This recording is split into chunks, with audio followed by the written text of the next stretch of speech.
L'augmentation du prix du pétrole sur le marché international pourrait réconforter l'Angola et raccourcir le délai de paiement de la dette du pays envers ses créanciers. C'est ce qu'a déclaré l'ingénieur des mines et forages Joana Francisco lors de son adresse en marge de l'atelier Vision des femmes sur le secteur pétrolier Petrotalc. La spécialiste angolaise a affirmé que l'accélération du règlement de la dette de l'Angola ne sera possible que si la tendance à la hausse et la stabilité du prix du principal produit d'exportation. Elle a ajouté que l'augmentation de la valeur du pétrole est positive car elle augmente les niveaux de collecte des recettes, ce qui servira à accélérer le paiement de la dette du pays.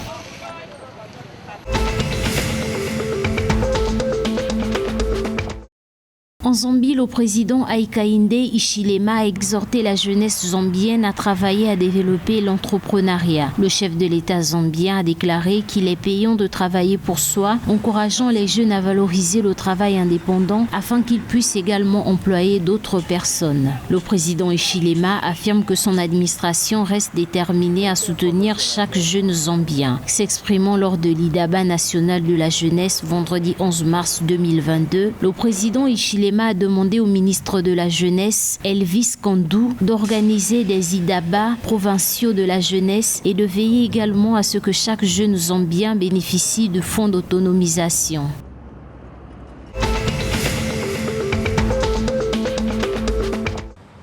Depuis l'avènement du Covid-19, le marché du commerce électronique a connu un boom en Afrique du Sud. Selon les informations publiées lundi 14 mars 2022 par la First National Bank, le commerce en ligne a généré un peu moins de 200 milliards de rands, soit 13,3 milliards de dollars en 2021 contre 90 milliards de rands, soit 6 milliards de dollars en 2019 et 142 milliards de rands, soit 9,45 milliards de dollars en 2020. La First National Bank a déclaré que même si le commerce électronique s'est développé au cours de la dernière décennie, le Covid-19 l'a accéléré. Avant la pandémie, le commerce électronique représentait 8% des dépenses totales de paiement par carte dans l'espace de vente au détail et 35% des dépenses de voyage et d'hébergement.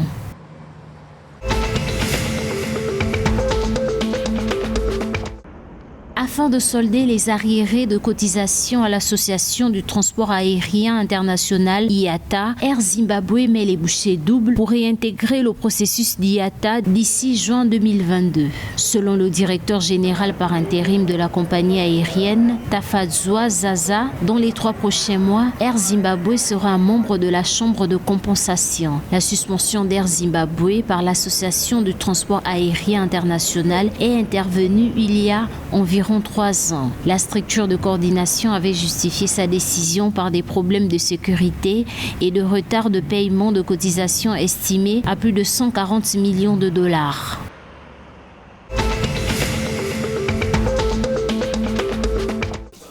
Afin de contrer la menace d'une nouvelle propagation de la polio, le bureau de santé du district de Blantyre a annoncé qu'il mènera la semaine prochaine un exercice de vaccination contre la polio ciblant les enfants de moins de 5 ans. Le développement de la campagne fait suite à la déclaration par le gouvernement du Malawi de la polio comme urgence de santé publique après qu'un cas confirmé de la maladie a été signalé le 17 février 2022 à Lilongwe, la capitale. Selon le directeur des services de santé du district, Dr Gift Kawalazira, l'exercice se déroulera du 21 au 24 mars 2022 à travers les porte-à-porte des centres de santé publics et missionnaires et certains endroits stratégiques qui seront désignés dans divers emplacements dans des quartiers.